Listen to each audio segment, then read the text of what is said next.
From ABC 7 News, this is a breaking news alert.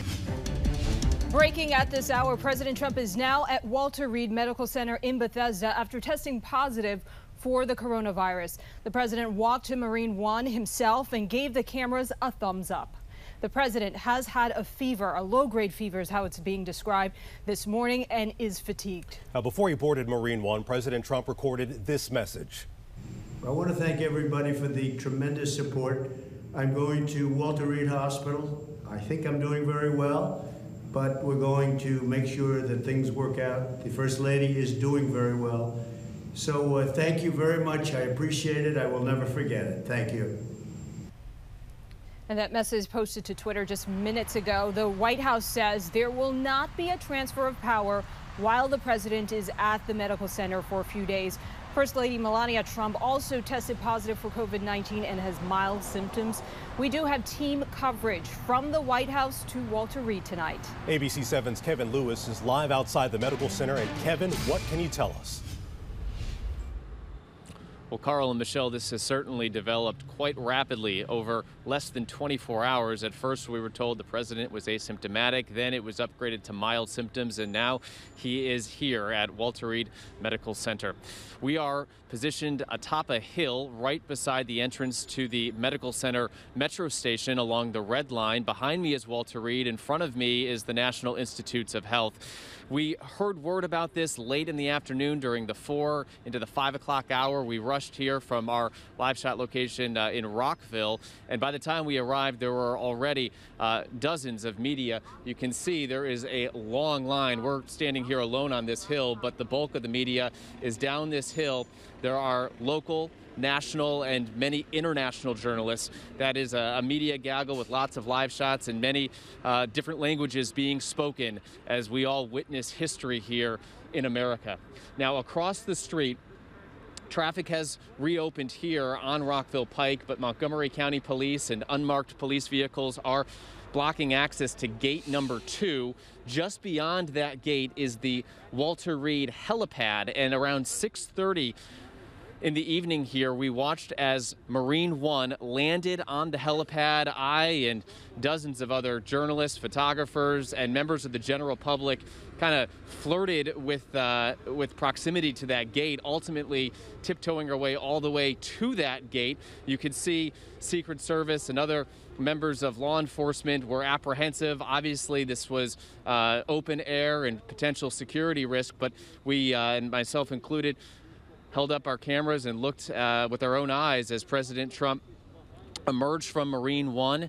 He appeared to be, was walking down on his own, that is for sure. He was wearing a business suit. He saluted the Marine at the base of those stairs and then walked to a black SUV. There was then a small convoy of maybe half a dozen or so vehicles that took the president to the main building here at Walter Reed.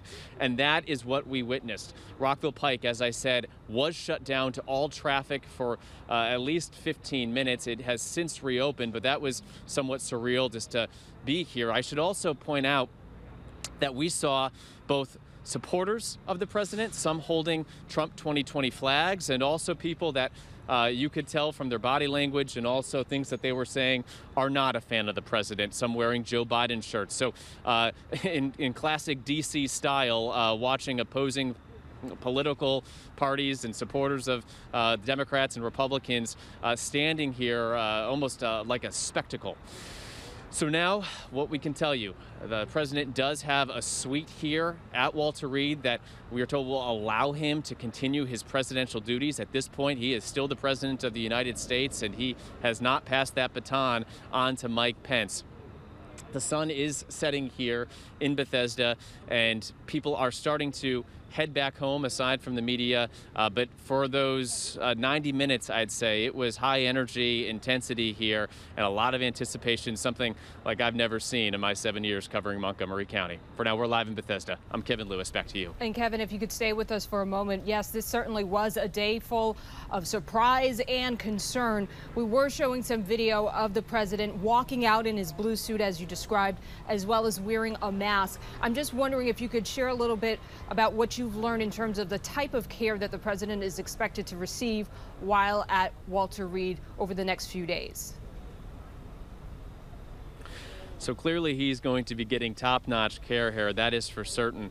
We haven't had much contact with the inside folks here at Walter Reed. So much of the reporting we've been doing since arriving here has just been process reporting, trying to witness this as it all happens. Marine One did lift off the helipad here. I guess not Marine One since the president wasn't on board, but that helicopter did lift off about 20 minutes or so after the president stepped out of it, and then everyone was told to step back from the gate, that they were trespassing on government property, and that's really where we are right now. Michelle?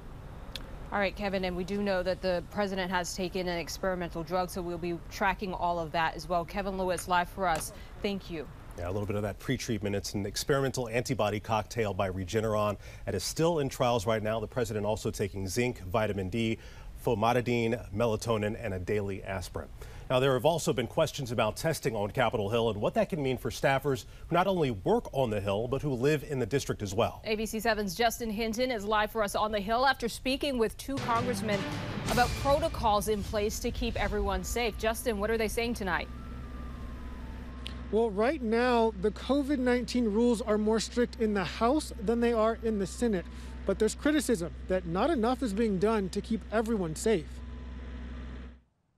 Two chambers, two different rules when it comes to following COVID-19 protocols, as discussed by Democratic Senator Chris Van Hollen of Maryland. There's not a mask requirement in the Senate. There is now one in the House of Representatives. Now that the president revealed he tested positive for COVID-19, Van Hollen says he wants to see the rules tightened in Congress and across the country, especially when it comes to testing. We've been making it very clear, many of us, that everybody who works on Capitol Hill needs to have testing available to them, just as we need to make sure that happens around the country. His words echoed in one part of Senator Chuck Schumer's statement. He says, "This episode demonstrates that the Senate needs a testing and contact tracing program for senators, staff, and all who work in the Capitol complex. We simply cannot allow the administration's cavalier attitude to adversely affect this branch of government." He goes on to say those results should become public to determine if senators or staffers need to quarantine or self-isolate. That would in turn prevent the potential for D.C. to have a spike in cases, since many who work on the Hill live in the district. Republican Representative Andy Harris of Maryland says the lack of routine testing is one criticism he's also heard. I think that there is some value to routine testing. And again, not just for members of Congress. Maybe just once a week, just so you get an idea. In medicine, it's just surveillance. I mean, you get an idea as to whether or not there is a prevalence of disease within some group, and that group could be congressional staffers. And if those staffers were to get tested in the district, it would be up to D.C. Health to conduct the contact tracing. Reporting live on Capitol Hill, Justin Hinton, ABC 7 News. Justin, thank you very much. ABC 7 Chief Political Correspondent Scott Thuman joining us right now from our Capitol Hill Bureau. Scott. Yeah, so Carl, this really kind of came as a surprise. I mean, all day long we'd been monitoring the situation and been told by the White House that it was just those mild symptoms that the president was experiencing. Then we heard the word fatigue, but otherwise doing well. And then around 5 o'clock, we see Marine One there firing up on the lawn and got word that he was going to go to Walter Reed. Now, there was a lot of speculation at those moments as to what that may mean, but the president did, as you saw, walk out under his own power. And so that would give plenty of indication, along with the video that he recorded just before going to the hospital, that the gravity of the situation, while certainly serious, may not be as dire as some worried right away. But nonetheless, this is something that we have not seen before, and you know the president would like more than anything to exhibit a show of strength, and that he's not being beaten down by anything, let alone a virus that he has at times downplayed. So it's a curious moment here, and we're just waiting to find out if there's any other news to come tonight about the president's health specifically. And Scott, talk to us about the campaign. And you know, Biden still went on with one of his stops earlier today. How does this impact the tone that Biden must have to take, and the stance that Trump will have to take in the future?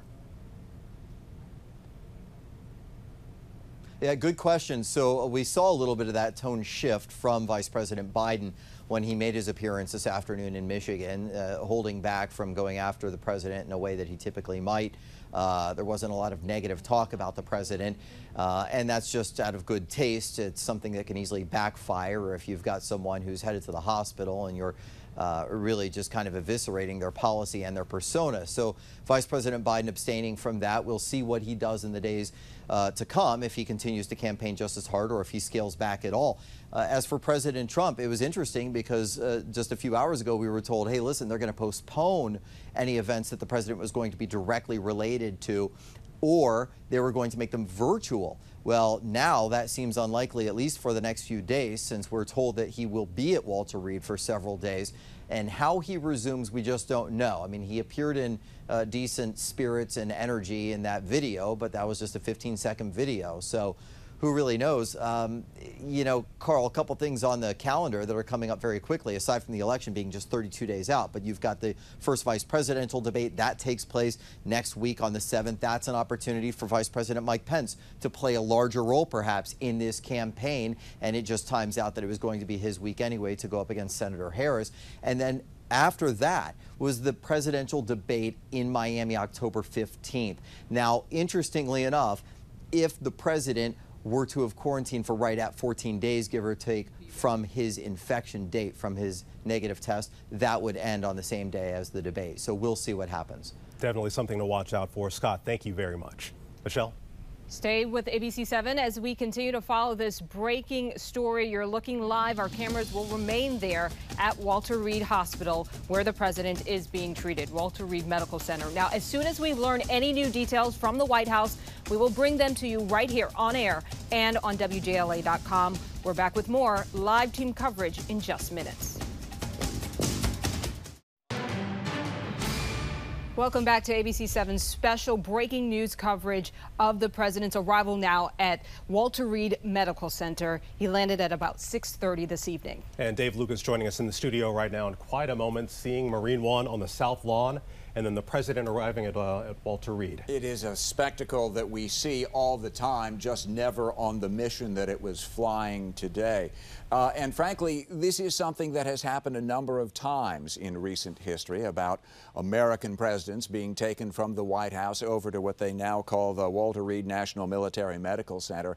In fact, in recent history, it goes back to President Dwight David Eisenhower, who in 1955 suffered a serious heart attack while he was in office, and in fact later that same year had a stroke as well. He went back several times before he died in the mid-60s. The late President John F. Kennedy's body was autopsied at Walter Reed after he was shot in the streets of Dallas. The folks in Texas wanted to do the autopsy there, but the Secret Service was having none of that and rushed the casket on board Air Force One and flew him back, where that eventually, that post-mortem was performed there. President Richard Nixon was admitted to Walter Reed several times for a chronic medical condition he had. Ronald Reagan, perhaps one of the best known patients at Walter Reed, and there's that great picture of him after the assassination attempt outside the Washington Hilton, in which he was badly wounded, of the president in a house coat and pajamas, leaning out of one window and waving. At the other end of the window was his wife, Nancy, and she, in fact, had a mastectomy performed there in 1987. George Herbert Walker Bush also went to Walter Reed for prostate cancer surgery. So it's something that happens fairly routinely. And of course, this is President Trump's second trip there. He was famously rushed there earlier. We still don't know what for, but this time we do know why he's there, and all eyes are currently on that hospital right now. And Dave, you were able to speak to the kind of treatment that President Trump is expected to get at Walter Reed. What can you tell us? One of the things we know about is what's called a an antibody cocktail. It is, I don't want to get into regenerative physics here because it's pretty complicated, but a company called Regeneron has come up with an antibody cocktail that's given to coronavirus patients. And basically what it does, it gets into the system and it attaches to the coronavirus cell itself and prevents it from replicating and also from attacking or attaching itself to healthy cells. It's shown promise in early studies, but the test was only about 1,000 people, and the results were only noted in a little more than a quarter of those. And apparently the best improvements were seen in patients who hadn't already had a natural response to the infection. In fact, if you have antibodies to coronavirus, you're not a candidate even for this study. And there's no indication that the president has been diagnosed before, and so that's why he is getting this Regeneron antibody cocktail, which is really, frankly, right now, Carl, the cutting edge of treatment. Still in clinical trials right now. It is in clinical trials, that's right. Dave, thank you very much. Sure. We'll stay with ABC 7 as we continue with this breaking news. As soon as we learn any new details, we'll bring it to you here on air and on WJLA.com. We're back with more live team coverage in just minutes. Welcome back, everyone. A quick look at your weather forecast this evening. It's a dry night. Grab the light coat before making your way on out. Let me show you what temperatures are going to do. We're in the 60s right now. They're going to drop on down into the 50s, so have your jacket with you tonight. You certainly will want it. This weekend, it's going to be a beautiful October weekend, but it will be relatively cool. We start out tomorrow morning in the mid-40s around the D.C. metro, some upper 30s in the outlying spots. We get to say 67 degrees at 4 o'clock in the afternoon. Then by Sunday, we're just a little bit warmer, both the low and the afternoon high, but both days are going to be well below normal for both the high and the low. We're talking 40s in the morning, 60s into the afternoon. Then your 7-day forecast, we're dry for your day tomorrow and Sunday, and then we have our next weather maker, albeit fairly light, but our next weather maker working in here for Monday morning. Then we get another cold front sweeping through Wednesday night. Now, ahead of that, we're going to bounce those numbers back up into the mid-70s. But again, this weekend will be dry. It's looking pretty good. Just make sure you're ready for it to be quite chilly in the morning. We'll send it over to you. Thank you, Bill. All right, now let's go to the White House, where ABC 7's Jay Korf is standing by. Jay, any action at the White House tonight? Not yet, but certainly a lot of action earlier, and we should note that I think the headline here outside the White House here on Constitution Avenue is that from the statements from the communications team is that, look, this is a precaution. Out of an abundance of caution, this is the President of the United States. Let's get him the best medical care possible in the country. So that's why earlier today, actually just a short time ago, he walked out under his own power, appeared to be strong, walking, had a mask on, waved at the press, had a thumbs up, didn't stop to say anything, but then got into Marine One and headed off to Walter Reed National Military Medical Center, just a short distance away. And, you know, look, really, fundamentally, we've all been covering this pandemic over the last several months. I know medical health professionals, spoke with my brother who's a doctor on the front lines of this in California. And look, it usually takes about 3 to 5 days after someone is symptomatic for us to really understand where they are. Unfortunately, the president is in a higher risk category, being over 60. He's 74 years old, and he is a male. He is considered medically overweight. Unfortunately, that falls into a higher risk category. To what degree, we really don't know. We do know that from all of the physicals that he has had since he's been in office, that he's considered very healthy. So that certainly plays to his favor. So really, this is kind of a wait-and-see game. Maybe we'll find more out tomorrow, but certainly we should know a lot more on that 5th day. Typically, that's around the period of time where you have a sense, good, bad, or indifferent, as to how folks are responding to treatment relative to their fever and such. So I think that that's what everybody here in America is certainly waiting for, that moment when we can get a sense as to how he is doing. Now, from a campaign perspective, the Biden campaign, as Scott Thuman noted earlier, they have decided to pull all of their negative ads. We know that the vice president, according to his communications team, is working diligently right now from his home at the Naval Observatory up in Northwest Washington, looking ahead to that October 7th vice presidential debate against Kamala Harris, which we, according to political scientists who I just talked with a short time ago, that could be a really big event. Now, we know that debates typically don't sway people this late in the election season and the campaign season, but there's a lot of belief that the vice president may have to serve, in a sense, as a proxy for a while, at least for a couple of weeks, because we really don't know to what degree the president is going to be able to campaign. We know he enjoys tweeting, and that's been a very powerful platform for him. So we hope and expect that that happens over the coming days. But as far as him being able to hit the campaign trail, we just don't know at this point. We know that he's obviously been very successful at rallying the troops with his rallies. We know that that's probably not likely for a couple of weeks. So a lot to think about in these coming days, but for now, all quiet here outside the White House. Reporting live, Jay Korf, back to you. All right, Jay, and you make a fine point there. Yes, the focus on that VP debate has definitely sharpened. Thank you. Well, here's a live look at Walter Reed tonight. The president experiencing the classic symptoms of COVID-19, including a fever that he's had since this morning, chills, a cough, and fatigue. And according to the White House, he will stay at Walter Reed possibly for the next few days. I'll stay with ABC 7 as we continue with this breaking news. As soon as we learn any new details, we will bring them to you here on air and on WJLA.com. We're back with more live team coverage in just minutes.